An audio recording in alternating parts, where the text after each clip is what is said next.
선거가 이제 열흘도 안 남았습니다. 예. 제21대 국회의원 총선거. 어떻게 이 결과가 나오게 될지 벌써부터 가슴이 조마조마한데요. 자, 이번 총선의 핫 피플 중에 한 분입니다. 바로 최강욱 열린민주당 비례대표 후보 오늘 모시고 또 이야기 나누도록 하겠습니다. 최강욱 후보님 어서 오십시오. 안녕하세요. 안녕하십니까. 네, 반갑습니다. 예, 이 BJTV가 예전에 또 이 대마시안 스튜디오에서 방송을 할 때 예. 최강욱 후보님 여기 뭐 집처럼 드나드셨지 않습니까? 그럼요. 저 여기 전국구 뭐 할 때 예, 매주 왔죠, 매주. 매주 오셨고 예. 후보님 오실 때마다 사발면을 또 드신 걸로 예. 알고 있습니다. 방금도 사발면 드셨고요. 사발면에 믹스 커피. 예, 그래요. 너무나 익숙한 공간이신데 이제는 열린민주당 국회의원 후보로 이제 오시게 됐어요. 또 그전에는 청와대 공직기강 비서관을 지내셨고, 예, 그래요. 저기 사실 최강욱 변호사님 청와대 들어가신 이후로 연락을 한 번도 못했다가 나오신 다음 이게 처음 인사를 나누게 돼가지고 무척 네네. 반갑기도 하고 그렇습니다. 예, 자 어떻습니까? 이제 선거전이 아주 치열하게 또 전개되고 있고 이제 열흘도 안 남았습니다. 현재 열린민주당 좌표가 어떻게 돼 있습니까? 뭐 오늘 또 여론조사 결과가 발표됐는데 네. 전보다 더 올랐다고 하시고 네, 어떤 여론조사에서도 이제는 안정적으로 15% 이상은 나오는 것 같고요. 이 추세로 가면은 뭐 저희가 두 자릿수 의석을 확보하는 건 별로 10번 넘어서 어렵지 않을까 생각합니다. 예, 예. 후보가 19명까지 있는 걸로 알고 있는데 17명이 17명까지. 등록했습니다. 네. 아이고 17명 넘어서 또 지지를 받으면 안 되는 거죠. 다 당선돼도 예. 17명. 예. 30%가 나오면 다 당선된다고 하시던데. 아니 뭐 그렇게까지 기대하시는 것 같지는 않습니다. 예, 예. 그러나 지금 국민들이 또 많이 관심을 갖고 있고 네. 또 지금 하여튼 이 정치 비례대표 선거전에 있어서 핫한 그런 화두가 되고 있습니다. 열린민주당이 말이죠. 그러니까 반면에 또 더불어민주당이나 네. 더불어시민당과는 지금 또 예리하게 또 이제 좀 뭐랄까요? 대립하는 구도라고 해야 될지 첨예하게 대립하는 구도라고 해야 될지 오늘도 저 민주당 쪽에서 이 비례대표 그 선거는 셀럽들 선거가 아니다 뭐 이런 말도 해가지고 열린민주당을 디스를 했는데 그거 어떻게 생각하세요? 예전에 법 공부할 때 보면 네네. 편면적 공범이라는 말이 있거든요. 편면적 공범. 편면. 편면. 양면이 아니고 편면. 편면. 편면적 공범이라는 말이 나오는데 네네네. 저희는 무슨 뭐 더불어시민당이나 더불어민주당에 대해서 뭐 특별히 어떤 말씀을 드린다거나 네. 뭐 그랬던 적이 없었던 것 같고요. 편면적 공격? 네. 뭐 이런 것들을 이제 전하시는 분들이 좀 있는 것 같던데 네. 제가 여러 자리에서 말씀을 드렸는데 뭐 충분히 이해합니다. 그러니까 더불어민주당은 집권 여당이고요. 네. 그 집권 여당이 저 미래통합당, 미래한국당의 꼼수에 맞서서 어떻든 그 소수 정파를 한 분이라도 더 국회에 등원시키기 위해서 최선의 노력을 하셨고 네. 또 그 와중에 더불어민주당이 어떤 절차를 통해서 뽑았던 그 비례대표 후보자분들을 뒷번호에 배치를 하지 않았습니까? 네, 네, 그런데 네. 이제 열린민주당의 지지가 예상보다 더 폭발적으로 상승을 하다 보니 선거 전략을 짜고 또 선거를 이끌어 가셔야 되는 분들 입장에서는 네네. 그 당에서 추천한 비례 후보분들을 최대한 많이 당선시키시는 게 가장 중요한 거고 네. 또 그 후보님들한테도 그게 도리잖아요. 예, 그러니까 예, 예. 최선을 다하시는 모습으로 생각하고 있고요. 그리고 아니면 누가 보시더라도 결국 저희들이 큰 바다에서 만나가지고 더 큰 하나가 되지 않겠습니까? 네. 그런 과정이라고 생각합니다. 예. 다시 만날 일 없다라고 더불어민주당은 얘기하고 있는 것 같습니다. 그럴 수가 없을걸요? 아, 그래요? 예, 알겠습니다. 예, 예.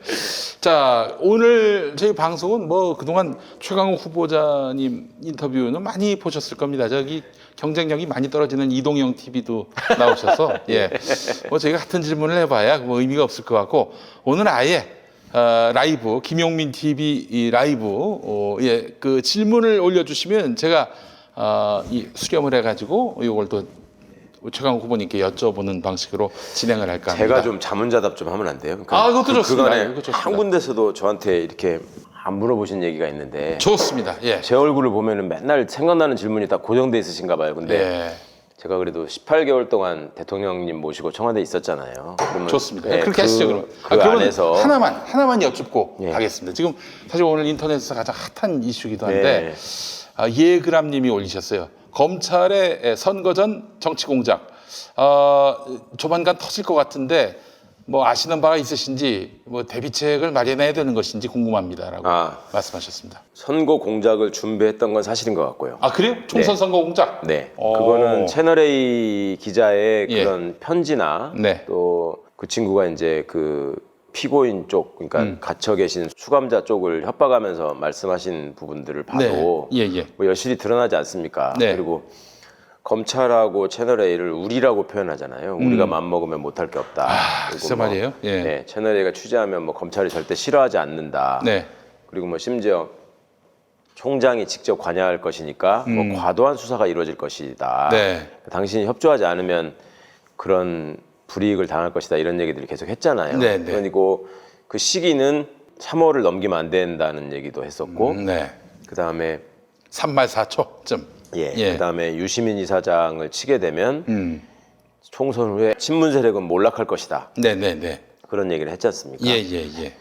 그 이상 뭐 더 어떻게 선거 개입을 얘기할 수 있나요? 네. 역사상 어떤 정부 조직과 언론이 짜고 이런 모양을 만들려고 했다라는 전례가 별로 없었던 것 같아요. 옛날에 네. 총풍 공작할 때도 북한하고 짜고 뭐 이상한 사람들이 움직이고 했었지 언론하고 짜고 한 건 아니었잖아요. 이거는 정말 새로운 유형의 범죄가 드러난 건데 그걸로 시도했다가 네. 다행히 중간에 발각이 되는 바람에 네. 지금 조용하지 않습니까? 예. 검찰이 너무 조용한 것 같지 않으세요? 너무 조용해요. 네. 예. 그 괴로울 거예요. 그 장모님 건 때문에 조용하나 했더니 이 건도 좀 있는 것 그것도 같고. 있고 그다음에 제가 이제 예. 어쨌거나 그간에 예. 그분들의 어떤 만행을 예. 이제 말씀을 드릴 기회가 몇 번 있었는데 네네. 그거 옛날 같으면은 바로 이제 뭐 경로했다 이런 기사 한번 나오고 예. 또 예. 무슨 익명의 검찰 관계자 해가지고 또 네. 이상한 얘기 나오고 이렇게 했을 텐데 예. 그걸 못 하는 거죠. 네. 그러니까 그렇게 얘기하면은 네. 아마 선거에 개입하는 모습이 더 도드라질 것 같고 그렇게 함으로 해서 오히려 정당성과 명분이 없기 때문에 저와 열린민주당만 더 키워준다는 걱정을 하는 것 같아요. 네네. 그게 그야말로 정치 집단이에요. 저 무리들은 네네네. 반드시 절대로 그냥 놔두면 안 됩니다. 예. 그이 N번방 관련해 가지고 정치 공작을 벌일 가능성에 대해서 우려하는 분들이 많습니다. 아, 그 무슨 말이에요? 그 N번방에 뭐 여권 인사가 있다. 뭐 그런 그런 식으로? 걸로 해가지고 선거 전에 이슈로 만들어서 말하자면은 저 여당을 또는 하여튼 이 여권을 궁지에 몰게 하려는 그런 의도가 지금 있는 거 아닌가 강력하게 의심하시더라고요. 그러기에는 지금 시민들의 눈이 너무 매서워진 거 아니에요? 아. 지금 와서 그런 짓을 해가지고 성공할 수 있을까요? 네네네. 아니 뭐 N번방 무슨 호기심에 본 사람은 뭐 조금 봐줘야 되는 거 아니냐라는 말을 황교안 대표가 하셨던데 그쪽을 쳐봐야 되는 거 아니야? 호기심에 맞습니다. 들어가 봤나 보지 뭐. 예. 알겠습니다. 뭐 이미 뭐 그런 N번방 관련한 정치 공작이 나온다 하더라도 먹히지 않을 것이다. 그럼요. 아니 그거를 지금 공작이 먹힌다고 생각하는 것 자체가 네. 그 사람들이 구시대에 머물러 있다라는 증거라고밖에 안 보여요. 저는. 네. 우리 시민들이 어떤 분들인데. 예. 알겠습니다. 자, 그럼 이제 최강욱이 묻고 최강욱이 답한다로 바로 모시도록 하겠습니다. 예. 그러니까 18개월 동안 있으면서 네. 어땠냐, 예. 뭐를 느꼈냐 이런 말씀들을 하셨는데요. 청와대에서. 네네. 예. 일단은 육체적으로는 굉장히 피곤했고요. 이제 아침 새벽 5시에 일과가 시작되고 네.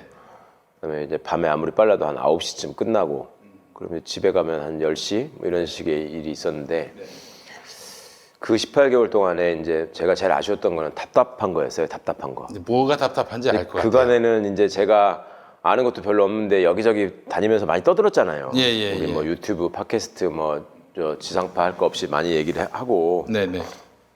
제 속에 있는 말씀도 많이 드리고 네. 제가 화가 나면 화가 나는 대로 뭐 좋으면 좋은 대로 다 말씀드릴 기회가 많이 있었는데 네네.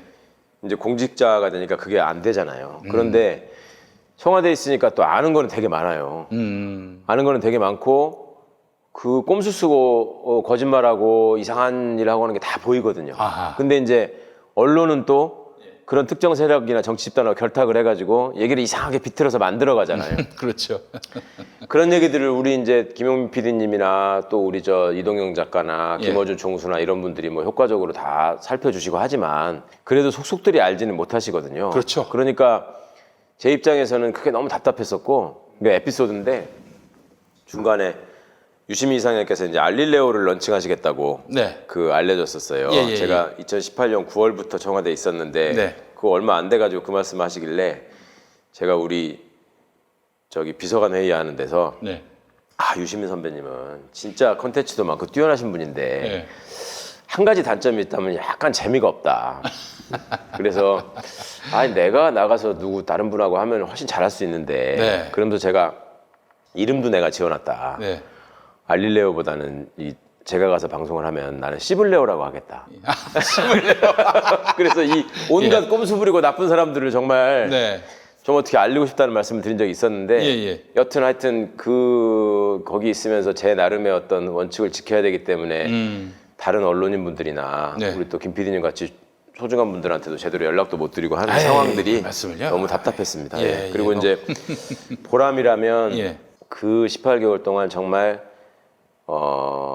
대한민국의 여러 유수한 부처에서 뽑혀온 최고의 에이스들하고 같이 일을 할 수 있다는 네, 거가 네, 네. 너무 좋았고요. 네. 무엇보다도 우리 조국 수석이나 문재인 대통령 같은 분들을 모시고, 그러니까 제가 평생을 살면서 참 제가 만나서 본받고 싶은 인격자들을 꼽으라면 항상 제일 앞에 꼽히시던 분들인데 아, 그래요. 그런 분들하고 함께 조국 전 장관과 관련해서는 뭐 위선자다 이렇게 얘기하는 인간들이 많았습니다. 아니 물론 뭐 미운 사람이 볼 때는 뭐가 무슨 말을 못 하겠습니까? 아니 그 저쪽 당 얘기가 아니라 요새 진보 진영 안에서도 그렇게 혀를 놀리는 사람들이 있었어요. 아니면 어디나 과거에 학생운동할 때도 이제 레디칼한 입장을 가지신 분들이 있고 네. 또 본인들의 입장의 기준이 또 높으신 분들이 있고 하니까 뭐 그거는 공인의 입장에서 감수해야 될 일이죠. 네. 뭐 저한테도 친일파라고 하는 마당에 뭐 그런 소리 못 하겠습니까? 그런데 그런저런 걸 떠나서 여튼 제가 어릴 때부터 겪고 느끼고 또 어느 정도 성인이 돼서 무슨 일을 해가면서 만난 두 분에 대해서 제가 공유하고 있는 기억, 네. 그다음에 함께 일했던 경험, 그다음에 그때 어떻게든 역사 앞에 죄를 짓지 말고 촛불 시민의 명령을 어기지 않아야 된다는 그 사명감 하나로 새벽부터 밤늦게까지 함께 일했던 그 시간들, 이런 것들이 너무 소중했고요. 그거는 제가 앞으로 또 남은 인생에서 어떤 일을 하면서 살아갈지 모르겠지만 네. 나중에 제가 이제 마지막 임종의 순간에서 저희 자손들이 아빠나 할아버지가 공직 생활할 적에 뭐가 제일 보람 있었냐라고 얘기한다면 제가 정말 좋아하는 분들하고 함께 있었던 18개월은 진짜 제 인생에 뿌듯하고 보람된 기억으로 남아 있습니다. 그러니까 이거는 어떤 이익을 위해서 협잡을 하는 것도 아니고 권력을 휘두르기 위해서 뭉쳐가지고 무슨 이상한 일을 꾸민 것도 아니고 그야말로 순수한 마음으로 어떻게든 권력을 남용하지 않고 권력기관들을 제대로 통솔해 가면서 네. 촛불 시민들이 명령한 나라, 또 대통령님이 만들고자 하는 역사 이런 것들에서 함께 최선을 다했다는 게 네. 진짜 어디 가서도 자랑하고 싶은 자부심으로 남아 있습니다. 제가 너무 궁금한 부분을 지금 말씀하실 것 같아가지고 사실 이 조국 전 장관에 대한 뭐 인격 사륙의 그런 네. 테러가 시작됐을 때 네. 최강욱은 어떤 생각을 하고 있을까? 또 청와대 이 민정수석실은 지금 어떤 생각을 하고 있을까? 너무 궁금했습니다, 사실. 오늘 그 얘기 좀 해주시는 겁니까? 그거를 뭐 낱낱이 다 말씀드릴 수는 없지만 네. 그 안에서 저희는 그 사람들이 이제 검찰의 일부 무리가 움직이고 있는 모습, 그다음에 그들이 지향하는 바, 그다음에 그들이 순간순간 하고 있는 언행, 그리고 그들이 무엇을 위해서 이렇게 하고 있는가 하는 거를 계속 살펴봤었고 네네네. 그 과정에서 결국 이거는 대통령님의 인사권을 정면으로 훼손하고 아무래도요. 네, 그다음에 세상의 중심이 검찰이다. 또 검찰의 일부 그 한 줌도 안 되는 세력들이 네. 모든 것을 다 좌지우지하는 검찰 정치를 실현하겠다. 그런 준동으로밖에 보이지를 않았습니다. 네네. 그러니까 그런 문제들이 하루하루 아니, 설마 하는 일들을 실제로 벌이는 모습을 보면서 네네. 그리고 그런 어떤 몇 달간의 난동을 통해서 결과물이라고 만들어낸 그 공소장이나 이런 것들을 보면서 네. 이 사람들은 이제 마지막까지 왔구나. 이제는 정말로 역사의 심판을 받을 때가 됐고 네. 국민들로부터 확실하게 그 수준과 품질을 딱 이제 다 드러내고 명확히 심판을 받을 때가 왔구나 네. 하는 생각을 했습니다. 그러니까 그 진행되는 과정은 너무 괴로웠고 저야 뭐 개인적인 인연이나 이런 것도 있지만 제 직분상 또 네. 이제 장관 인사청문회나 이런 것들이 제 업무하고 관련된 일이기 때문에 네. 많이 힘들었지만 그리고 그런 과정들을 통해서 결국은 여러 가지 뭐 논란도 있었고 어떤 사람들은 뭐 나라가 반으로 쪼개졌다 이런 얘기도 했지만 네. 결과적으로는 그걸 통해서 검찰의 실체와 본질에 대해서 우리 시민들이 너무나 뼈저리게 깨달을 수 있는 계기가 됐고요. 그게 네. 이제 검찰 개혁을 절대 멈출 수 없는 동력이 지금 되고 있는 거 아니겠습니까? 그렇습니다. 그러니까 예. 역사가 한 고비를 넘어가는 순간에는 피해를 보는 사람이 생기게 마련인데 우리 이제 조국 장관이 짊어지고 간 짐 뭐 그것들을 뭐 제가 어떻든 지켜보면서 또 일부나마 함께 할 수 있었다는 게 네. 저한테는 굉장히 소중한 기억으로 남아 있습니다. 윤석열 씨가 저기 검찰총장 이제 거론됐을 때부터 결국 임명될 때까지 이런 지금의 태도를 예견할 수 있었습니까? 어땠습니까 그때? 저는 개인적으로는 어느 정도 예견할 수 있었습니다. 그러니까 아. 제가 과거에 예. 뭐 전국구나 다른 방송을 통해서도 예예.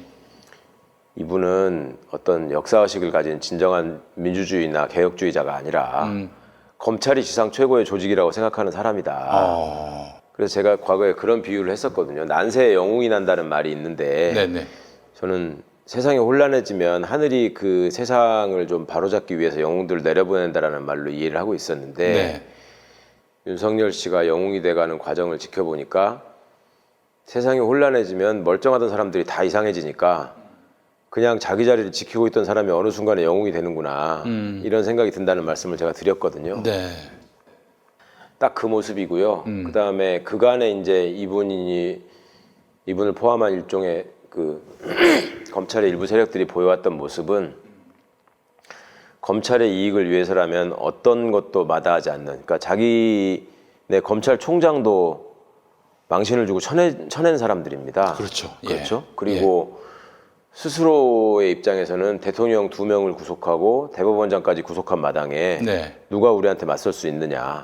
그다음에 우리 문재인 대통령께서 그 어떤 역사적 소명의식 때문에 검찰의 수사에 개입하지 않고 그다음에 검찰이 정도를 걷는 차원에서 법적인 어떤 틀 안에서만 권한을 행사하겠다라는 말씀을 하신 거를 네. 최대한 악용한 거죠, 이 사람들은. 네. 그러니까 옛날 같았으면 예를 들면 황교안 씨가 법무부 장관이었을 때만 하더라도 꿈도 못 꿀 일 아닙니까? 그렇죠. 그러니까 예. 그렇게 했던 게 잘했다는 게 아니라 그때 그냥 꿈도 못 꾼 정도가 아니라 거기에 굴종하고 법무부나 청와대에서 무슨 연락만 오면 네. 수사에 압력 넣고 내용 다 유출하고 압수수색 갈 거 정보 다 흘리고 네. 내지는 해야 될 거 안 하고 이랬던 사람들입니다. 그렇습니다. 예. 그 사람들이 고스란히 지금 소위 윤석열 사단의 핵심을 구축하고 있거든요.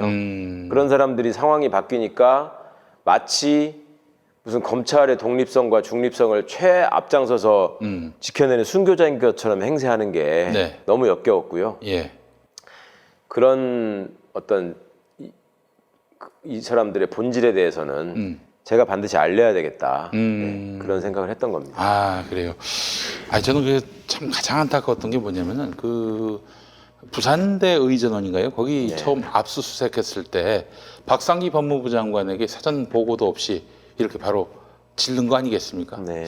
그때 이와 관련한 그 견책이나 혹은 이 문책 이런 것들이 있었으면 어땠을까? 근데 거의 뭐 손을 놓다시피 한 게 아닌가 하는 생각도 들고. 그런 게 있죠. 어쨌거나 검찰이 뭔가 의지를 갖고 수사를 한다고 할 때 네.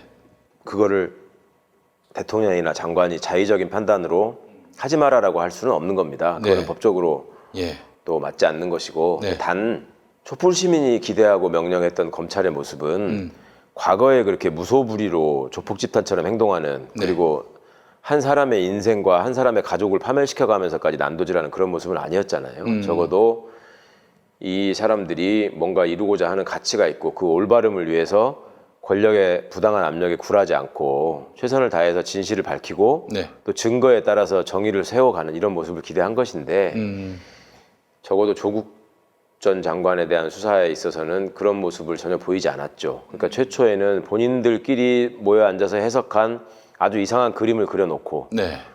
거기에 꿰맞추기 위해서 일종의 검찰발 신호들을 계속 언론하고 결탁해가지고 보내고 네. 네. 그리고 정치적으로 민감한 시기마다 압수수색을 한다거나 뭐 무리한 기소를 한다거나 온갖 이상한 짓들을 다 하지 않았습니까? 네. 그것도 대통령님이 어디 출국을 하시면 시끄럽게 하고, 그 다음에 과거에 이제 논두렁시계 사건처럼 보이는 것처럼 뭐 이렇게 얘기를 흘려가면서 네. 사람 망신 주게 하고 압박하는 것들은 정말로 하지 말아야 될 일인데 네. 그런 일들을 뭐 서슴지 않았고, 심지어 자기들끼리 앉아가지고 공식적으로 뭐 공보 지침이나 이런 것들이 만들어져 있을 뒤에도 이런 걸 왜 지키냐 이런 얘기를 할 정도의 사람들이니까 네.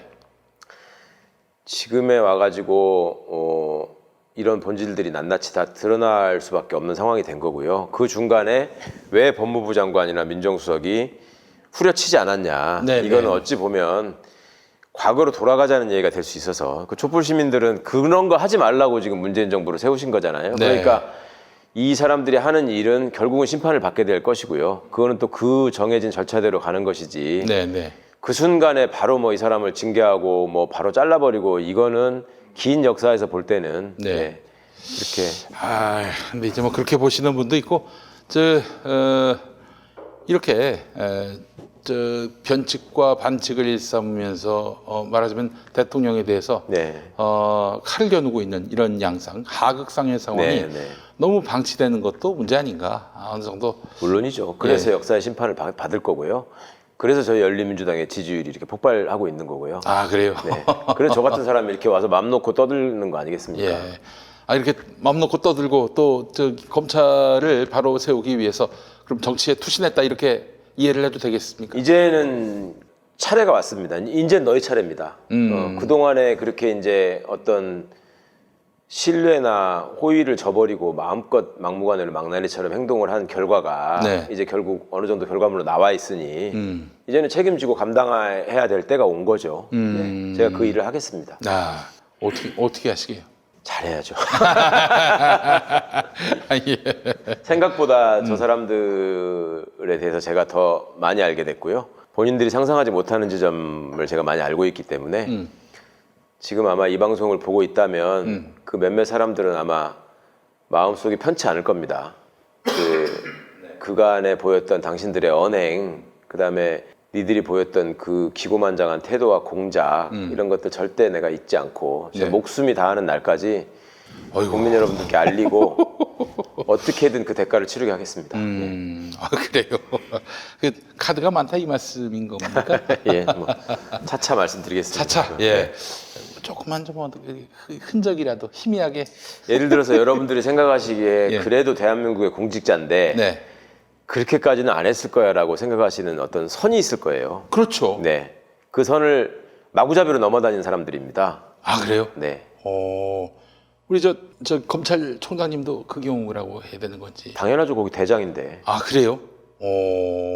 지금 거론되고 있는 검사장님 관련해서는 지금 그거는 얼마나 사실이라고 보세요? 저 채널A 기자가 말하자면은 이제 그 이철 씨 회유한 부분, 네. 그 막후에 검사장이 있다는 이런 의혹 제기 이 부분에 대해서 좀 아시는 바가 있으세요? 그거는 뭐 자료를 받거나 보지 않은 사람들이 상식적으로 볼 때 네. 기자가 그것도 경력이 별로 길지 않은 기자가 본인의 특종 욕심을 가지고 네.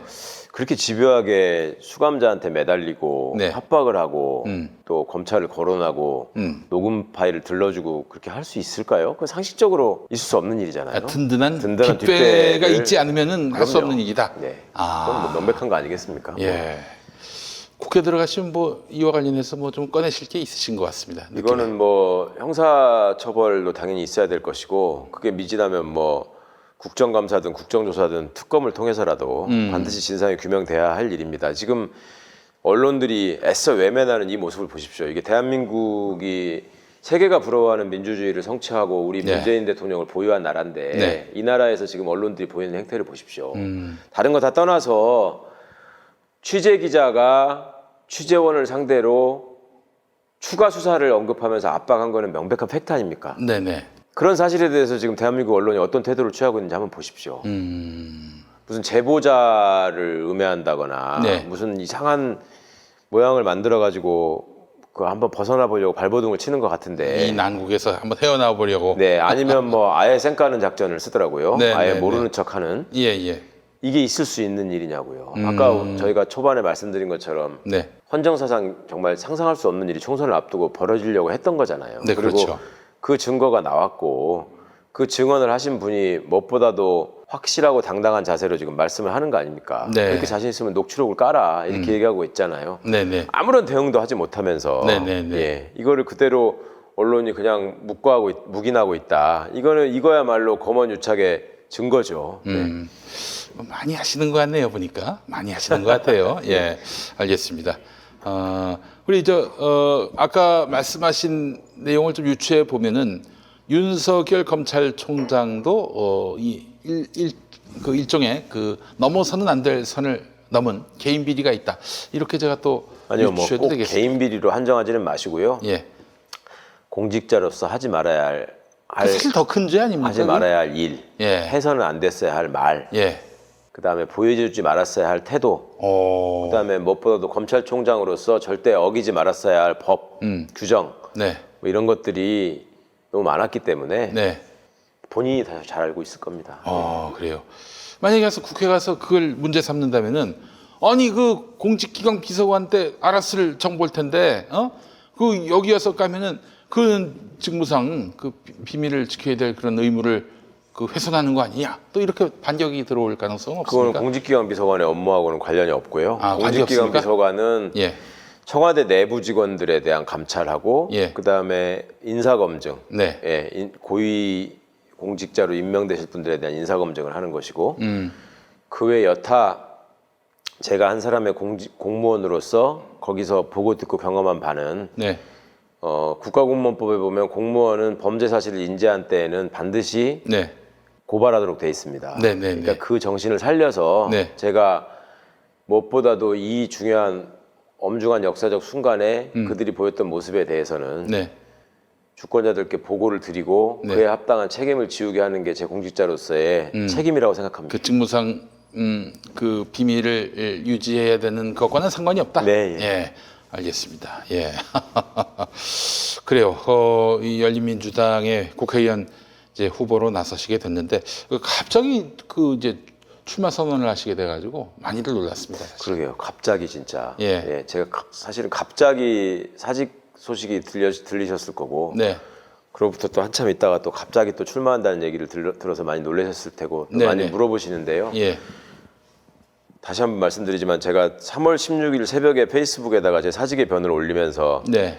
공직 사퇴 시한에 딱 맞춰가지고 사표를 낸 걸로 오해하고 계시는 분들이 많은데 저는 그 전에 사표를 냈고요. 아 그래요? 네, 오. 그걸 알려진 게 3월 16일 뿐입니다. 3월 16일일 그래서 뿐입니다. 그날에 예, 그리고- 하셔가지고 네, 그렇게 그리고- 오해하시는 분들이 있었어요. 그렇습니다. 그리고 그날 그날 사표를 낸 이유가 비례대표 출마를 염두에 두고 사표를 낸 것이다라고 해석하시는 분들이 대부분이던데 예. 네.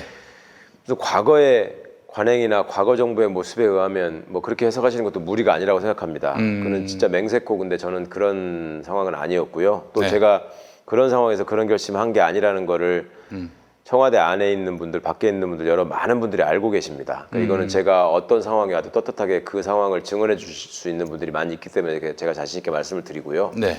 제가 하여튼 그때 사직을 결심했던 이유는 앞에서 말씀드린 것처럼 가만히 앉아 있으면서 이 답답한 상황을 견디면서 이제 총선이 끝나고 나면 재판을 받으러 가는 상황 그리고 법정에서 또 공직자의 신분을 가지고 어떤 제약 안에서 제가 말을 해야 되는 상황 그게 너무 싫었습니다. 아, 예 그리고 제 대신 바깥에서 그러면 언론이나 예. 우리 민주당의 여러 훌륭한 국회의원이나 이런 분들이 선거라는 공간을 앞두고 그 주권자들께 그런 내용들을 좀 낱낱이 고하시고 또 그 순간들이 이제 검찰총장 주변에 있는 사람들의 일종의 비리 같은 게 막 보도가 되고 있던 상황 아니었습니까? 네, 근데 네. 그 상황에서 조 장관한테 했던 모습의 10분의 1만 했더라도 그렇게까지 사건이 이상하게 왜곡되진 않았겠죠. 네, 근데 네, 그런 네. 모습이 전혀 아니지 않았습니까? 예. 근데 그거를 누구도 지적하지 않았고 특히 더불어민주당이 선거를 앞에 두고 많이 망설이고 몸조심하는 모습이 보였습니다. 네, 네, 그러니까 이거는 대통령이나 여당에게 부담을 드리지 않는 범위에서 저라도 이걸 알려야 된다는 생각을 하게 됐고요. 네. 그런 생각으로 제가 사직을 결심했는데 네. 그 뒤에 이제 이 여러 가지 우여곡절이 좀 있으면서 제가 이제 열린 캐스팅에서 그 후보로 추천이 됐고 네. 그거를 사양하는 과정에서 예. 왜 당신이 하고 싶은 얘기나 그 역할이 국회라는 공간에서는 안 된다고 생각하느냐. 그 공간에서 훨씬 더 커질 수 있고 네. 훨씬 더 유의미하게 작용할 수 있는데 왜 그 기회는 마치 무슨 진흙탕에 빠지는 것처럼 무슨 구렁텅이에 빠지는 것처럼 그렇게 한사코 외면하느냐 네. 라는 말씀을 듣고 예. 제가 이게 어찌 보면 시대적인 지금 검찰개혁이 시대정신이 돼 있고 저한테 거기에서 할 수 있는 시대적인 역할이 있다면 네. 뭐라도 해야 되겠다라는 생각을 하게 된 것입니다. 네. 알겠습니다. 아, 근데 사실은 이 조국 수호 프레임 네. 이걸 민주당이 굉장히 또 부담스럽게 그렇죠. 여겼고요. 그러니까 저쪽 미래자 들어가는 사람들이 예. 또 그걸 꺼내면은 유리할 거라고 생각해서 지금 무슨 뭐 조국을 구하시겠습니까? 뭐 경제를 살리시겠습니까? 뭐 이런 식의 얘기를 하던데 예. 기가 막힙니다 이게. 알겠습니다. 아니 오늘 하시고 싶으신 말씀을 해주시기로 했는데 예 어떤 것도 말씀해 주시겠습니까? 아니 뭐 하고 싶은 얘기 다 하고 있습니다 지금. 아 그래요? 조국 프레임이라는 게 제가 보기에는 그렇습니다. 이게 예. 과거에는 이제 조국 장관의 이제 광고한 프레임을 씌웠죠. 네. 그러니까 이제 굉장히 어떤 뭐랄까 특권층에서 그 공정을 저해하는 네. 여러 가지 행태를 했다. 네. 그 당신마저 그럴 줄은 몰랐다. 예. 라는 실망감 더하기 분노 뭐 이런 것들이 많이 표출이 되고 네. 그게 이제 우리 사회가 한 단계 더 성찰하고 전진하는 계기가 될 수 있었다는 거는 제가 인정하는데요. 근데 그 결과 그 이후에 이제 쭉 벌어지는 상황들을 보면서 시민들이 다 판단을 하시거든요. 네. 그리고 뭔가 생각을 정리하신단 말입니다. 지금 상황은 네. 애초에 얘기했던 권력형 비리나 이런 것들은 하나도 지금 발견되지 않았고 네, 네. 그다음에 그 조 장관 부부나 심지어 저에 대한 공소장까지도 그 네. 품질이나 수준이 너무 저열하다는 거에 대해서는 검찰 구성원의 대부분들이 지금 인정하고 있는 상황이고 그래요? 아니 물론입니다. 오. 검사들이 예. 보십시오. 한번 나라가 정말 시끄러운 상황에서 예. 몇 달 동안 그 수사가 진행되지 않았습니까? 네네네. 그럼 그 수사에 참여한 사람들은 네. 그 안에서 죽을 둥 살 둥 모르고 이제 집단 체면에 빠져가지고 예. 자기들이 하는 게 세상에 제일 옳은 일이라고 생각하면서 막 달려가는 겁니다. 그 수사에 참여한 검사들은 대개 윤석열과 가까운 그렇죠. 사람들, 네. 윤석열의 신임을 받고 있는 사람들. 그렇죠. 예. 그런데 그 바깥에 있는 사람들은 네. 어떻겠습니까? 그 장면을 조마조마하게 지켜보고 있는 겁니다. 네. 저게 어떤 결과로 이어질까? 그러니까 한편으로 보면 살아있는 권력을 상대로 한 뭐 검찰 역사상 초유의 정의로운 수사다 이렇게 보는 시각이 있을 수 있고 네네. 한편으로 보면 지금 본인들의 어떤 만용에 취해가지고 섣불리 애매한 사람 건드려서 네. 정치적인 지금 행위를 하고 있다라는 시각이 있지 않았습니까? 네, 그러면 네, 네. 이게 어쨌거나 어떤 식으로 되든 검찰의 명운이 걸려있는 수사였거든요. 그리고 검찰개혁이라는 시대적인 과제 앞에서 시민들의 검찰의 모습이 결국 어떻게 정리될 것인가에 대해서 걱정하지 않을 수가 없습니다. 그건 검찰 구성원들의 입장에서는 다 마찬가지인 거죠. 네네. 근데 그 사람들 입장에서 그 수사의 내용을 속속들이 모르는 상황에서는 결국 중간중간에 흘러나오는 얘기들을 그냥 언론들을 통해서 접하다가 일반 시민들처럼 결과적으로 마지막에는 공소장을 놓고 네. 판단을 하는 겁니다. 그렇죠. 공소장을 읽어보고 법률가로서 검사로서 역시 우리 선배들이 역시 우리 검사장님이 이렇게 하니까 역시 이렇게 되네. 네. 근데 그게 아니었단 말이에요. 자기들이 공소장 봤을 때, 이건 정말. 이게 진짜 이렇게 된 겁니다. 그러니까 그 일부 사단의 입장에서는 더 초조했던 거고요. 예. 그러니까 이제 저에 대한 기소를 포함한 여러 가지 무리수를 두게 된 거고. 네. 그리고 이제 지금 와가지고는 이러지도 못하고 저러지도 못하는 상황에 빠진 겁니다. 그래요. 아니, 근데 사실은 뭐 저도 그랬습니다만은 윤석열 씨가 이제 검찰총장도 할 때는 네. 이제 될 분이 되신다 이런 생각을 많이들 가졌어요. 그렇죠, 예. 그리고 또 그렇게 생각하게 된 배경은 박근혜 때 그리고 또 박근혜한테 들이받고 또 국정농단 특검 때 또 활약을 했고 또 서울중앙지검 있으면서 MB 네. 수사 또 해서 구속까지 시키고 그래서 뭐 이런 표현은 참 유치합니다만은 적어도 저 적폐표는 아니다 이런 믿음이 좀 있었단 말이죠. 예. 근데 뭐 어디서부터 뭐가 잘못된 겁니까? 많은 분들이 기대를 하셨죠. 그러니까 이제 어떤 권력을 가진 집단이 네. 이렇게 개과천선하기는 참 쉽지 않은 일입니다. 예. 왜냐하면 과거부터 쭉 이어온 관성이라는 게 있고 자기들이 힘을 갖고 있는 한은 이걸 놓지 않으려고 하는 게 속성이잖아요. 네네네. 그런데 예. 우리가 국정농단 이전을 한번 생각해 보시자고요. 그 소위 말하는 그 십상시 사건부터 이게 출발을 하잖아요. 그렇습니다. 그 문건을 예. 가지고 이제 조응천 비서관이 갑자기 막 예. 피고인이 되고 네. 그런 상황들이 벌어지지 않습니까? 예. 그때 대한민국 검찰이 보였던 모습. 그러니까 그 사건을 어떻게든 뭉개고 네. 없는 걸로 하고 예. 그 문제를 제기한 조응천 비서관을 기소하고 구속영장까지 청구를 하지 않았습니까? 예. 근데 그런 상황들을 쭉 지켜보면서 국민들은 아 검찰은 정말 이대로 둬서는 안 되겠구나라는 생각을 다지시게 된 거죠. 근데 그 뒤에 이제 특검 국면이 이어지면서 이게 이상하게 검찰이 또 왜냐하면 제도가 바뀌지 않은 상황에서 그 일을 가장 효율적으로 할 수 있는 집단이 검찰밖에 없으니까 네. 그 일을 맡게 되고 예. 그러다 보니까 과거처럼 그런 국면들을 우리가 일을 해서 이만큼이라도 얻어냈다라는 식의 포장을 하면서 빠져나갔던 거죠. 네네. 이제 그 과정에서 언론하고 공생관계가 좀 더 확고해진 거고 그때 이제 특종을 던져주면서 네. 언론을 관리하던 언론을 길들이던 네. 그 집단과 그 언론이 여전히 결탁해서 지금 채널A와 최측근 검사장이라는 그 친구와의 그런 음모조차도 외면하고 있는 지금 언론의 모습으로 드러나는 거 아니겠습니까? 네. 그러니까 그런 과거의 그 상황이 있었으면 우리가 국정농단 사건 수사가 어느 정도 마무리되고 진행되는 와중에는 예. 그걸 한번 되돌아보고 조직에서 집단적으로 성찰할 수 있는 계기가 있었어야 되는데 이 사람들이 그런 과정을 거치지 않고 그냥 만용만 생긴 거예요. 우리 앞에 거칠 자가 없다. 그다음에 대통령께서 누구보다도 더 권력을 가지고 검찰 수사를 좌우하거나 개입하려는 거를 안 하겠다고 선언하신 분이고 네. 대통령님이 그 말을 또 지키지 않으실 분이 아니라는 믿음이 있었기 때문에 네. 그 신뢰를 악용해가지고 본인들의 이익을 최대화하고자 아주 이상한 짓을 한 거죠. 아니 그렇다면은 윤석열 씨가 대권의 꿈이 있다고 보시는 겁니까? 지금 제가 검찰 정치를 하고 있다는 표현을 했는데 네네. 그 정치를 하는 사람들의 마지막 꿈은 그거 아니겠습니까? 대통령. 그 장용진 기자 같은 사람은 굉장히 직설적입니다. 어떻게든 대통령과 대통령의 이 보조했던 분들 비위를 잡아내 가지고 결국 대통령이 지시한 걸로 엮어 가지고 대통령을 탄핵의 구렁텅이로 몰아넣고 그렇게 해서 말하자면은 야권을 구원한 그런 검찰총장 이 이미지로 다음 대선에서 어떻게든 자기가 야권의 네. 주자로 나서려고 한다. 뭐 그렇게까지 이제 말하자면 유추를 하더라고요. 많은 분들이 일단 좀 그간의 어떤 행태들을 통해서 걱정하시는 예. 상황은 그런 것들이 있죠. 그러니까 이분들이 네. 그 집단 최면에 빠져 있다 보니까 예를 들면 집단 이제 최면. 집단 최면이라는 게 이제 예. 끼리끼리 앉아가지고 뭘 하다 보면 네. 예를 들면 그런 게 있었거든요. 그 무슨 조국 장관 아들이 그 조지 워싱턴 대학을 다닐 때 그 시험을 무슨 뭐 부모가 대신해서 쳐줬다. 네. 이런 얘기들을 막 어마어마한 특종인 것처럼 언론에다가 막 흘렸거든요. 예. 그게 집단 최면에 빠지지 않으면 그런 유치한 발상과 그런 얘기들을 지금 그렇게 쉽게 언론에다가 흘리지 못할 텐데 네네.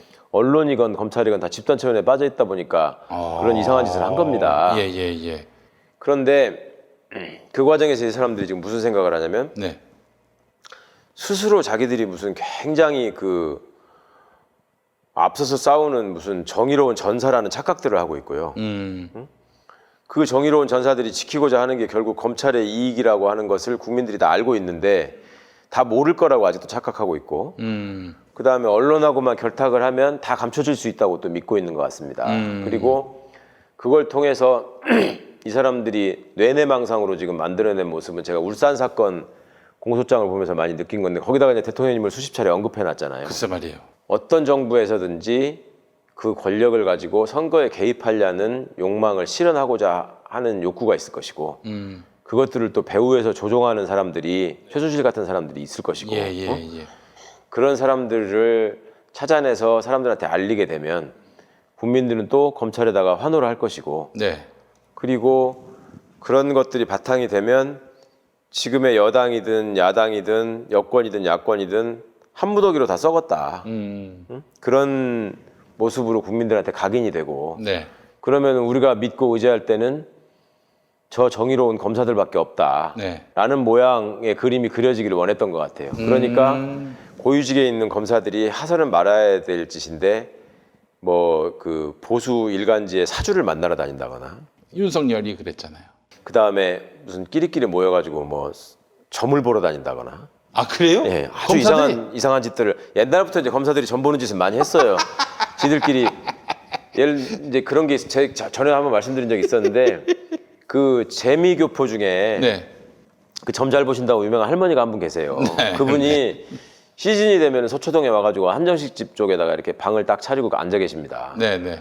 그러면 검사나 검사 부인들이 줄줄이 가가지고 그분한테 엄청난 복채를 내고 점을 봐요. 아 그래요? 예, 이 사람이 어디까지 승진할 수 있는가 이런 걸 하는데 예. 얘들이 그거를 언제 서로 알게 되냐면 그 사람이 이제 뭐 복채를 받고 부적도 써주고 이러나 봐요. 그러면 이제 그 부적을 속옷에다가 붙이고 다녀라 뭐 이럴 거 아니에요. 진짜?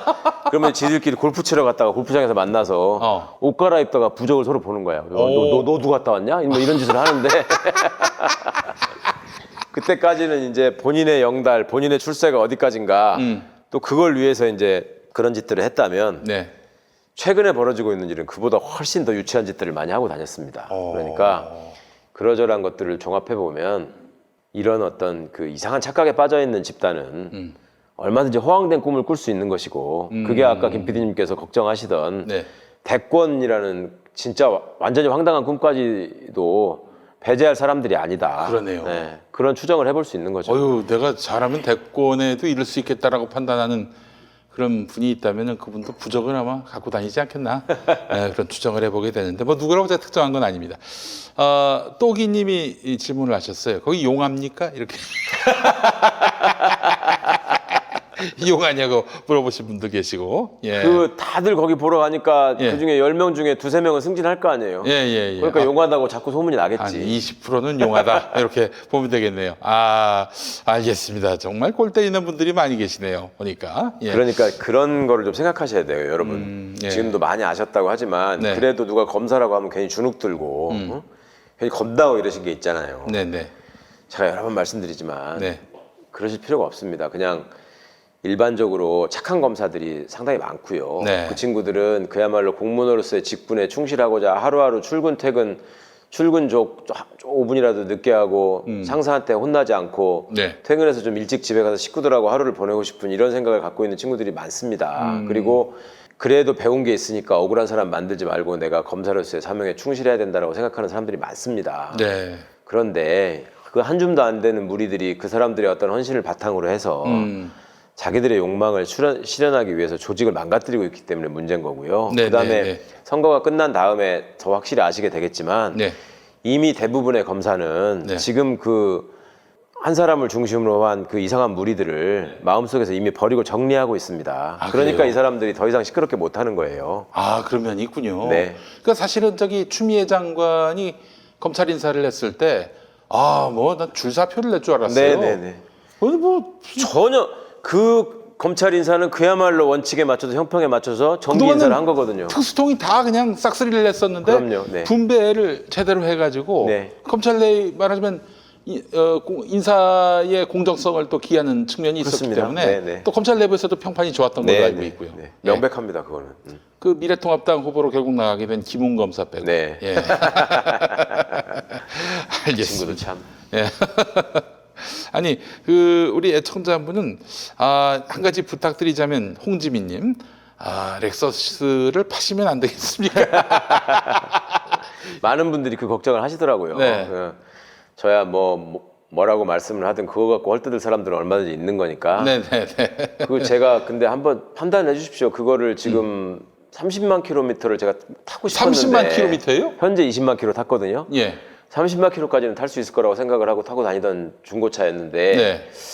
그거를 지금 파는 게 맞을지 그러니까 팔고 나서 뭐 그에 합당한 중고차를 사서 타면 모르겠습니다만은 네. 그게 효율적인 일일지를 생각했었는데 아무래도 그 유권자의 지지를 받고 또 그분들한테 걱정을 끼치지 않는 정치인으로서의 삶을 제가 선택한다면 당연히 정리해야 되겠죠. 더 이상 걱정 끼쳐드리지 않게 네. 제가 잘하겠습니다. 아이고 알겠습니다. 예. 아 그래요. 뭐 이런 시비 걸 게 없으니까 뭐 이런 걸 갖고 이제 시비를 거는 것 그러니까 같기도 하고. 뭐 한편으로는 참 애잔하기도 하고요. 아니 그리고 또 환경을 위해서 더 타시겠다는 건데. 예. 아니 뭐 그래요. 그 중고차를 사신 거고요. 아니 불편하신 분들 입장에서는 또 끝없이 불편할 수 있는 거니까. 그리고 푸조 사는 거 아닙니까? 예. 예. 농담을 하시는 분도 있었습니다. 예. 아 그래요. 저기 검찰 개혁만 하실 건 아닐 테고. 물론이죠. 최강욱의 정치는 또 어떤 게 또 주안점입니까? 사실은 아직 저한테 정치인이라고 부르시는 게 너무 낯설고 어색해요. 네. 근데 일단은 만약에 제가 국회에 들어가게 된다면 연말까지 해야 할 일은 그 문재인 정부의 개혁 작업들을 법률로서 완성하는 거. 거기에 어떤 이제 게- 매진해야 될 것 같습니다. 그러니까 연말까지 개혁 입법이 마무리되고 완성돼야지만 우리 어떤 촛불혁명의 역사가 탄탄한 반석 위에 서는 겁니다. 그러니까 노무현 대통령께서 그렇게 열심히 많은 의제를 던지시고 많은 걸 이루고자 하셨지만 그때의 여당 상황이나 국회 상황이 그걸 뒷받침해주지 못했기 때문에 결국 또 이런 문제들이 계속 이어지고 있지 않겠습니까? 네네네. 그러니까 그거를 문재인 대통령께서는 반드시 그거는 정리하고자 하셨고 꼭 이루고자 하시는 개혁 입법들이 있죠.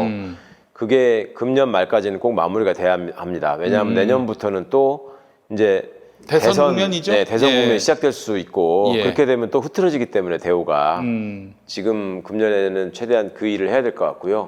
그다음에 또 하나는 정치인의 화법이라고 하는 것이 그동안에 보면 뭔가 카메라가 돌아가고 기자들이 눈앞에 있고 하면은 굉장히 원칙에 맞는 그럴싸한 얘기들을 하다가 네. 막상 카메라가 꺼지고 본인의 어떤 그 욕망을 실현해야 될 기회가 되면 네. 뒷구멍으로 온갖 요상한 짓을 한단 말입니다. 네, 그게 네. 이제 우리 편이라고 생각했던 사람들도 네. 실제 속모습을 보면 너무 추한 모습을 가지고 있는 사람들 많이 알고 계시잖아요. 그렇죠. 예. 근데 그런 모습이 되지 않기 위해서 일단 제 스스로를 다스리는 게 굉장히 중요할 것 같고요. 그리고 그런 모습이 눈에 띄는 사람들, 그 사람들을 처리하는 것도 우리 정치의 중요한 과제인 것 같습니다. 네. 제가 그분들도 놓치지 않고 살펴보겠습니다. 그리고 무엇보다 중요한 이 언론개혁의 문제, 네.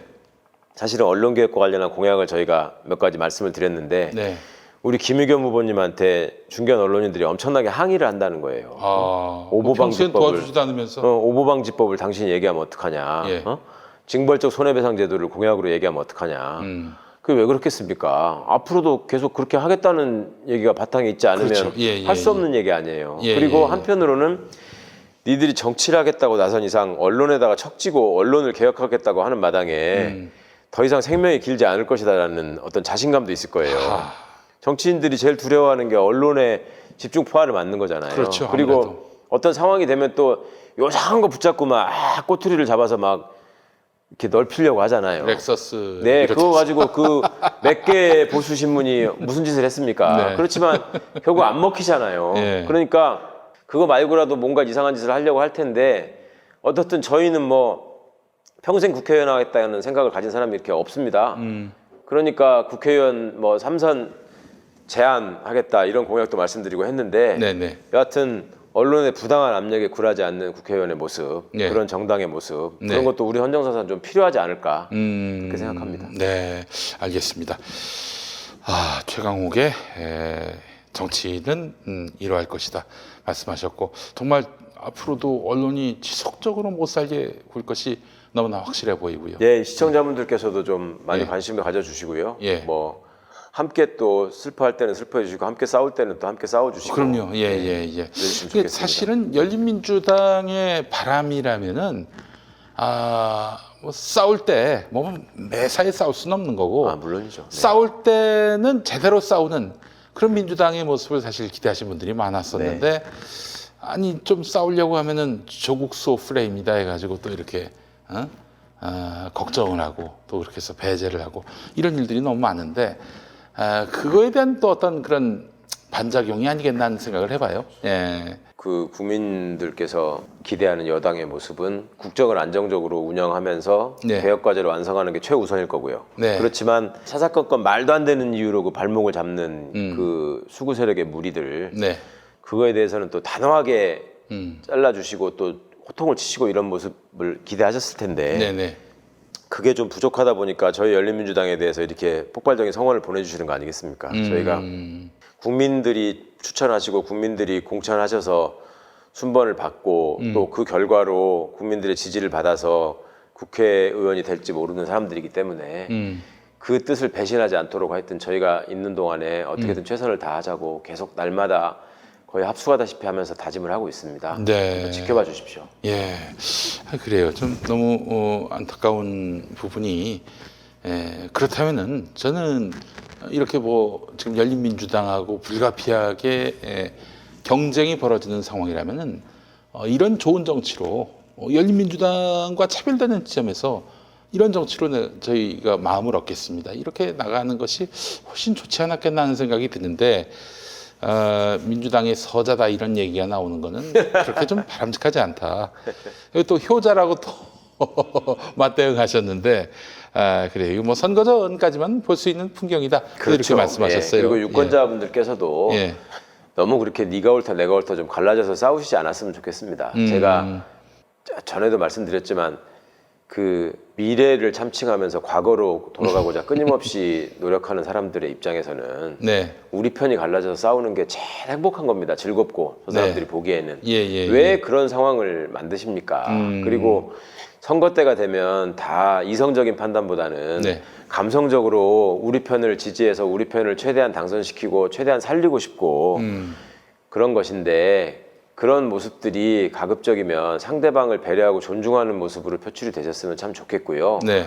아니 어떻게 우리 대통령님과 문재인 정부를 배신하겠다는 사람들이 감히 우리 민주개혁 진영의 유권자들한테 표를 달라고 구걸할 수 있겠습니까? 그럴 일은 없는 것이고 네. 그렇게 속이려고 하는 사람이 있다면 철저하게 표를 응징하시면 되는 거고요. 열린민주당에 대한 기대는 적어도 그런 신뢰가 바탕이 돼 있다고 저희는 믿고 있기 때문에 네. 예. 또 이런 우려를 하는 분도 있습니다. 그 정봉주 전 의원이 결국에는 이제 총선 이후에 당권을 쥐면서 네. 열린민주당의 독자 생존 그리고 나아가서 말하자면은 이 열린민주당만의 생존을 위해서 도모할 것이다. 자신의 네. 정치적 욕심을 채울 것이다. 이런 뭐 이야기를 그런 얘기 하는- 나던데 의석이 많으면 정당 보조금도 수십억이 나오는데 그걸 포기하겠냐 뭐 이런 식의 얘기까지 하시던데 네. 저도 주워 들은 얘기가 좀 있습니다. 근데 근데 기본적으로 정봉주 전 의원과 방송을 오랫동안 같이 하시고 네. 그런 관계신데 이 정봉주 전 의원의 이미지는 김용민보다는 못하지만 뭐 안 좋은 편입니다. 솔직히 닦아놓고 얘기해서. 예. 대중적으로 이미지가 안 좋은 뭐 면이 많죠. 그런데도 본인의 실수도 또 많이 있었고. 네. 본인이 그럼에도 불구하고 그분하고 어울리는 건 별로 그렇게 그 최강욱 후보님한테는 도움이 안 되는 거 아닙니까? 그런 충고를 제가 많이 들었죠. 근데 이게 제 의견은 아니고 예. 이렇게 묻는 사람이 그러니까, 있어서 예. 예. 근데 우리 봉도사의 가장 큰 장점은 그리고 그 양반한테 제가 좀 제일 짠한 지점은 네. 그 봉도사가 다른 사람을 배신하는 거는 제가 본 적이 없고요. 그래요? 그 사람이 배신을 당하는 거는 제가 많이 봤습니다. 그렇긴 합니다. 네. 근데 이제 본인이 그래요. 예. 이미지가 뭐라고 하더라? 비주얼이 안티라고 하던가. 하여튼 그래서 누가 봐도 정봉주가 배신한 것처럼 보이고 예. 정봉주가 뺀질거려서 이상한 일을 한 것처럼 보이는 그 이미지는 있는데 네. 실제로 그 사람을 그렇게 가볍게 대하는 사람은 아니라는 게 있었고요. 네, 물론 이제 여러 가지 언행이나 이런 면에서 조금 더 그 진중하게 행동하셔야 될 그런 부분 또 그런 네. 기대가 이제 지지자들로부터 있는 건 사실이지만 네.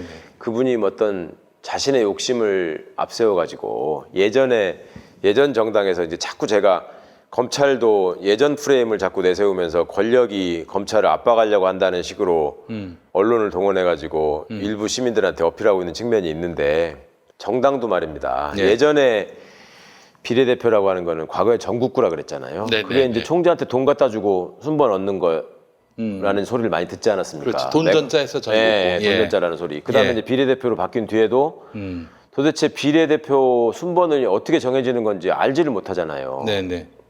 근데 지금 열린민주당은 그런 구조가 전혀 아니어서 예를 들면 정봉주 전 의원하고 손혜원 의원께서 만든 당이니까 그 사람들 덕분에 국회의원이 된 사람들이니까 그분들한테 다 끌려다닐 것이다. 그 택도 없는 소리입니다. 그분들이 만드신 게 아니고 예. 저희들을 추천하고 공천하고 예. 국회의원으로 만드신다면 그건 순전히 당원들과 유권자들 덕분인 것입니다. 근데 그 상황에서 당원들과 유권자들의 열망이 어디 있는지를 저희가 여실히 지금 느끼고 있고 네네. 그 열망이 바탕이 돼서 지지율이 이렇게 폭등하고 있다는 걸 아는데 그 상황에서 정치적으로 당원과 유권자가 원하지 않는 선택을 한다? 내지는 원내에 진출한 의원들이 그걸 저버리고 과거의 연이나 어떤 그런 거를 도움을 생각해서 정봉주 손혜원을 따라서 끌려다닌다? 특히 이제 정봉주 의원을 많이 의심하시는 것 같아요. 네네네. 그런 일이 있을 수가 없습니다. 제가 명색이 그래도 지금 대한민국의 검찰총장으로 있다고 하는 살아있는 권력하고 맞짱 떠보겠다고 지금 하는 사람인데 네. 정봉주가 가진 게 뭔데 제가 이상한 소리를 한번 끌려다니겠습니까? 예. 그럴 수 있는 사람이 저희 당에는 없고요. 그리고 그분도 그런 생각을 할 만큼 그렇게 어리석은 사람이 아닙니다. 정치를 몇십 년을 했는데 우리 대마시안에 김용민 TV 제작사인 대마시안에 또 한 스태프가 그런 말씀하시더라고요. 네. 그 전국구 녹화 여기서 했잖아요. 네. 아, 정봉주 의원이 최강욱 변호사님한테 쩔쩔매더라. 제가 그 얘기를 듣고 얼마나 웃었는지 몰라요. 예, 그래요. 뭐 자꾸 그 최강욱 변호사님 러브 스토리를 좀 들려달라는 그런 의견이 있는데 이거 뭐예요? 별 러브 스토리가 별로 없어요. 제가 그 대통령 앞에서도 자랑스럽게 얘기했던 게 저는 첫사랑하고 결혼했고 오. 첫날 밤이 첫 경험이고 이거 그런 말씀 드렸었는데 러브 스토리랄 게 별로 없습니다. 아, 그래요? 아이 별 말씀도 하세요. 대통령도 예. 안 믿어주시는 게 문제지. 제가 술 한 잔도 못 마신다고 하니까 뭐 술 엄청 마시게 생겼는데 왜 못 먹는다고 술 하냐고 엄청나게 마시게 생겼는데. 예. 깜짝 놀라시더라고요. 예. 아니, 대통령님하고는 어떻게 알게 되셨어요? 대통령 제가 처음 뵌 거는요. 예. 참여정부 때 민정수석으로 계실 때예요. 네네네. 제가 그때 군 사법기관 내에 엄청난 비리를 적발을 해가지고 네. 그거를 이제 김대중 정부 말기에 여러 경로를 통해서 그게 확인이 됐었거든요. 네네네. 뭐 총리실도 확인을 했고 감사원도 확인을 했고 그런 사안이 있었는데 번번이 이게 사라져 버리는 거예요. 그 문제를 저지른 사람을 처벌하는 게 아니라 네. 이상하게 결탁을 해가지고 없어져 이게 예. 사건이 계속. 예. 그러다가 참여정부가 출범을 하고 참여정부 인수위에 연락을 받고 네. 제가 그 내용을 알렸고 자료까지 다 제공을 했는데 또 그냥 덮어버렸습니다. 그때 당시에 민정수석실에 비서관으로 갔던 사람이 네. 그거를 그냥 또 덮어버리길래 아, 이 정부도에서도 이 정의를 기대하는 건 어렵나 보다라고 포기하고 있을 때쯤에 네. 어디서 하여튼 연락을 받고 제가 예. 그때는 이제 민정수석실이 지금 외교부 청사, 정부 세종도청사 옆에 외교부 청사 있잖아요. 네. 그쪽에 밖에 있었어요. 민정수석실이 예. 나와 있었어요. 예, 예. 그때 가서 제가 처음 뵀는데요. 예. 그때 제가 돌아와서 제 아내한테 그런 얘기를 했습니다. 나는 눈빛이 그렇게 맑은 분을 본 적이 없고 제가 저런 분하고 친해졌으면 참 좋겠다라는 생각을 했거든요. 그만큼 말씀도 많이 하지 않으셨고 저하고 같이 있었던 시간이 뭐 1시간 남짓 했는데 네. 그때 너무 인상이 좋으셨고 또 그 뒤에 이제 참여정부가 그 사법개혁을 쭉 진행하고 또 군내 비리나 이런 것들에 대해서 제도적인 어떤 장치를 마련하는 과정에서 뭐 방위사업청도 만들어지고 막 이랬거든요. 네네. 이제 그 상황에서 여러 가지 그 일을 처리해 가시는 모습이나 또 그 과정들을 보면서 네. 진심으로 제가 존경하게 됐죠. 네. 그리고 그 인연이 나중에 네네. 청와대에서 또 함께 일하시는. 네네. 그렇게 이번에 사표 내시고 나오시는 과정에서 대통령님하고 뭐 상의는 안 하셨어요? 뭐 상의라고 보고. 아니 비서가 그러면 관두는데 당연히 말씀을 드리는 그렇죠. 거고요. 사의는 표해야 되니까. 예. 그때도 뭐 재밌는 일이 많이 있었는데 그거는 나중에 말씀드리는 게 맞을 것 같습니다. 재밌는 지금은 좀 도리가 아닌 것 같고. 재밌는 일, 재밌는 일. 예. 제가 좀 아는데 나중에 제가 선거 끝나고 제 입으로 설명을 한번 드리도록 하겠습니다만은 그래요. 대통령님이 그 조국 그 전 장관 이 사건 관련해서 아주 뭐 정말 검찰이 대놓고 반기를 들고 이 뭐 쿠데타라고 해도 저는 과언이 아니라고 생각합니다만은 그런 일 벌어졌을 때 뭐 논의하시거나 상의하신 일은 없으셨습니까?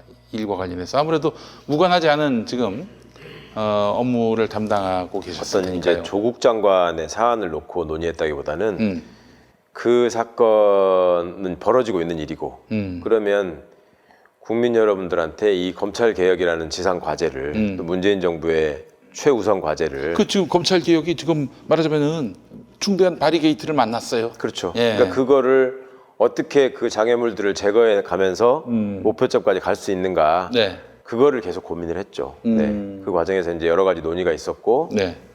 또 그 순간순간마다 대통령님의 어떤 판단이나 이런 지혜에 대해서 저희가 참 많이 감탄하고 비서로서 참 부끄러움을 많이 느꼈죠. 그러니까 역시 대통령님의 생각하시는 폭이나 깊이가 우리와는 차원이 다르구나.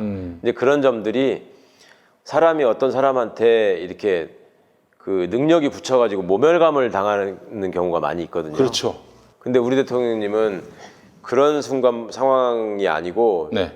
이제 그런 어떤 내 능력 부족을 자인하면서도 저분을 존경하고 좋아할 수밖에 없게 되는 그런 인품을 가지신 분이에요. 네. 그래서 제가 그 18개월이 몸은 정말 힘들었지만 제일 행복했던 시간이다라고 자신 있게 말씀드릴 수 있는 거고요.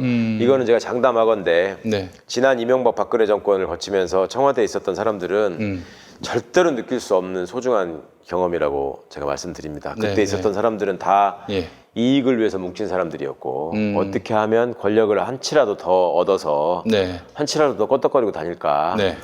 이런 일들을 하다가 결국 국민들의 버림을 받은 것인데요. 네. 네. 정말로 문재인 정부 청와대에 있는 사람들을 정말 새벽부터 밤늦게까지 정말 고생하고 있습니다. 네. 그 점만은 믿어주십시오. 예. 예, 이제 결국 이런 거죠.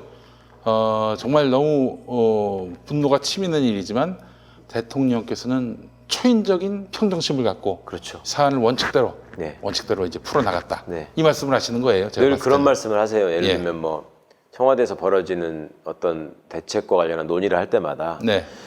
순간순간 이제 정무적인 판단이 개입을 해야 되잖아요. 근데 그럴 때마다 참모들이 그런 건의를 하시는 분들이 있거든요. 지금 이 상황에서는 네. 이렇게 선택을 하시면 네. 이런 효과가 있을 것 같습니다. 이렇게 가시죠라고 얘기를 할 때마다 네. 대통령님은 항상 그때마다 생각을 좀 잠기시면서 원칙을 중심으로 판단을 하세요. 그러니까 지금 당장 그렇게 하는 게 효과가 있을지 모른다. 그렇지만 긴 호흡에서 보자면 그게 큰 효과가 없다라는 거를 내가 그간의 경험을 통해서 많이 체득한 사람이다. 그러니까 이번 코로나19 대응과 관련한 사태에서도 비슷한 상황이 있었잖아요. 처음에 네. 얼마나 시끄러웠습니까? 그 마스크 문제도 있지만은 예. 왜 이렇게 확진자를 우리는 열심히 찾아내는 거냐. 뭐 이런 식의 선거를 앞두고 이게 과연 이게 바른 일이냐. 아베는 있는 것도 덮는 마당에 네. 그냥 병원에 오시는 분들만 하면 되지. 예. 그걸 막 다 동선 파악해가지고 찾아가서 막 하고 아니 이건 총선에 전혀 도움이 안 되는 건데. 그런 사람 걱정을 하는 사람들이 있었죠 실제로. 네. 그런데 그런저런 얘기들을 다 뿌리치고 국가의 도리는 예. 국민들의 생명을 예. 성심성의껏 최우선적으로 보호하는 것이다. 그리고 작은 여지도 남지 않도록 꼼꼼하게 대처해야 된다라는 그 뜻 하나로 여기까지 오신 거잖아요. 그러니까 결과적으로 세계가 지금 다 칭송하는 결과가 나온 것이고 저 발목 잡고 어거지 쓰던 사람들이 지금 할 말이 없어지게 된 상황 아닙니까? 그러니까 지금 억지 쓰는 거 보십시오. 대통령이 훌륭해서 그런 거냐, 뭐 의사들하고 국민들이 훌륭해서 그런 거지, 어? 손흥민이 훌륭해서 그런 거냐, 왼발이 훌륭한 거지, 그런 얘기 하고 있는 거잖아요 지금. 참. 예, 그래요. 유현진이 훌륭한 거냐, 왼팔이 훌륭한 거지. 에이 사람들아. 그래요. 참 비유가 아주 훌륭하신데 그래서 사실은 이제 그 대통령께서는 검찰 개혁과 관련해서도 이런 반발은 충분히 예견을 하시고 충분히 예견을 하시고 이 문제에 대해서 조금 더 감정 드러냄 없이 원칙대로 가야 된다 하셨고 아니나 다를까 이 총선 전에 지들이 이제 공작을 펼칠 이 시점에 참여라는 걸 보십시오. 근데 총선 끝나고 나서 저희가 참 긍정적인 예측만 하면 안 되고 굉장히 보수적이고 좀 부정적인 예측까지 하면서 선거 전략을 짜야 되지만 이 현재 여론조사 추이로 보자면은 지금 여권이 상당히 좀 유리한 지지는 않을 것 같습니다. 네. 유리한 고지를 점하고 있다는 느낌이 드는데 총선 이후에는 어떻게 될 것 같습니까? 윤석열 체제가.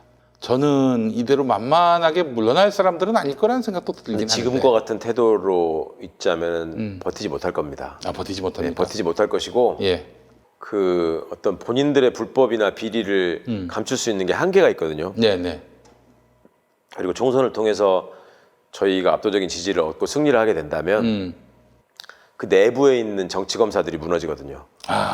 그렇지 내부에 않습니까? 있는 정치 검사들이 무너지면 무슨 일이 벌어집니까? 이제 배신을 하는 거죠.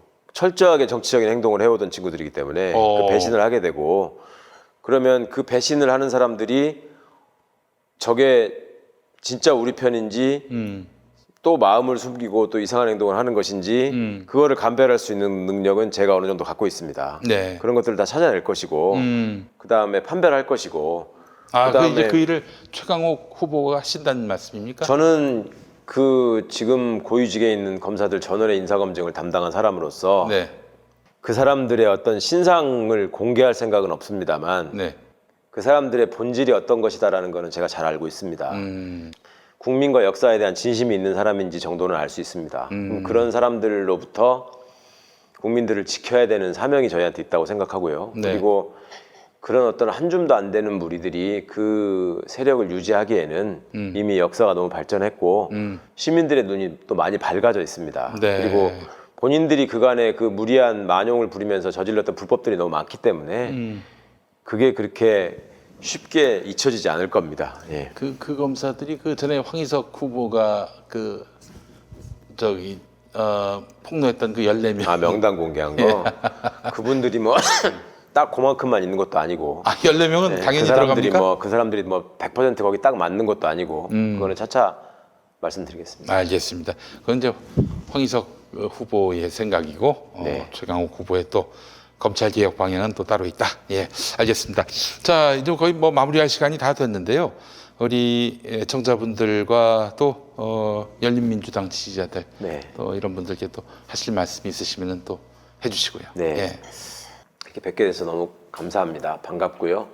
제가 자꾸 이렇게 또 기침을 하고 컥컥거려서 이게 들으시는데 불편하게 드려서 너무 송구합니다. 이게 막 돌아다니면서 말을 하고 이런 게 많다 보니까 기관지가 좀 약해졌나 봅니다. 네. 그래서 좀 양해를 해주시고요. 뭐 토론 또 줄줄이 또 예고돼 있어요. 예. 뭐 약도 먹고 하니까 이제 잘 정리하겠습니다. 그리고 네. 앞으로도 그 저희가 말씀드릴 상황이나 장들이 좀 많이 있을 것 같습니다. 그리고 그 얘기들이 결국은 나중에 다 저희에게 부담이 되고 채찍이 될 거라는 걸 잘 알고 있습니다. 그런 점들을 꼭 기억해 주시고요. 저희가 배신하지 않는 정치를 하겠다는 말씀이 믿어지신다면 저희에게 한 표를 주시는 걸 아끼지 말아 주셨으면 좋겠고요. 그 다음에 제가 지금 나와서 이렇게 얘기하는 이유, 그 모든 것들이 역사를 후퇴시켜서는 안 된다. 그 다음에 저 검찰 정치의 준동을 막아내야 한다. 그리고 그 검찰과 결탁한 이 사이비 언론의 횡포를 이제는 끊어낼 때가 됐다. 이거를 국회의원 혼자서 할 수 없고 또 국회가 혼자서 할 수 없고 이거는 주권자들의 명령이라는 사명을 안고 정부와 국회가 합심을 해서 이뤄야 될 일입니다. 그거를 총선 때만 반짝 관심을 가지셨다가 또 일상에 바빠서 잊어버리시면 네. 저것들은 옛날 버릇으로 또 돌아갑니다. 우리가 대한민국 국민으로 살면서 알아야 될 게 많고 신경 쓰셔야 될 일이 너무 많아서 송구스럽긴 합니다만은 제가 최대한 주권자인 시민 여러분들께서 판단하시기에 유용한 정보들을 많이 제공하려고 노력할 테니까요. 그 진심이 느껴지신다면 이 개혁의 길에 그리고 이 촛불 시민의 명령을 완수하는 길에 꼭 힘을 보태주셨으면 좋겠습니다. 네. 감사합니다. 그 최강욱 후보님 어떻게 당선되시고 나서 보여주실 겁니까? 아니면은 저기 국회 등원하시고 나서 뭐를요? 그 저기 뭐 보여주신다고 했잖아요 지금. 아, 그건 뭐 살면서 계속 보여드려야 될 살면서 일이고 계속 보여주시겠다. 뭐 나중에 기회가 되면 제가 뭐 노래라도 한번 불러드리겠습니다. 아니 검찰 개혁 관련해서 뭐 하여간 국민들에게 오픈하시겠다는 거는 그러면은 이제 21대 국회가 개원된다. 아니 뭐 그거를 뭐 제가 이렇게 보따리를 싸놓고 있다가 짠 하고 여는 게 아니라 예. 자, 하나씩 꺼내가면서 네, 꼭 네. 곶감 빼먹듯이 예. 하나씩 보여드리겠습니다. 당장 그럼으로써 정치검찰 차렷 열중시키시겠다. 예. 아. 당장 뭐 제가 능력만 단다면 내일부터라도 시작하고 오늘도 뭐 그런 과정의 일환이니까요. 예. 알겠습니다. 아, 우리 저 검사님들 점 보시는 거 오늘 처음 알았습니다. 예. 예. 법리대로만 열심히 그 사건 다루시고 또 그렇게 법과 원칙대로만 사시면 될 분들이 점은 왜 보시는지 그러니까 참. 끼리끼리 모아놓는 그런 사람들이 생기면 예. 이상한 그 저급 문화가 형성이 되고요. 네. 그것들을 사람들이 모른다고 생각하니까 더 이상한 짓을 하는 겁니다. 알겠습니다. 자, 그래요. 열린민주당 비례대표 후보시고요. 2번이시죠? 네. 2번. 네. 국회 입성은 뭐 크게 어렵진 않을 것 같다는 생각이 들면서 열린민주당 12번을 기억해 주십시오. 알겠습니다. 자, 최강욱 후보님과 함께한 시간이었습니다. 후보님 감사합니다. 감사합니다. 인터뷰 마치겠습니다. 기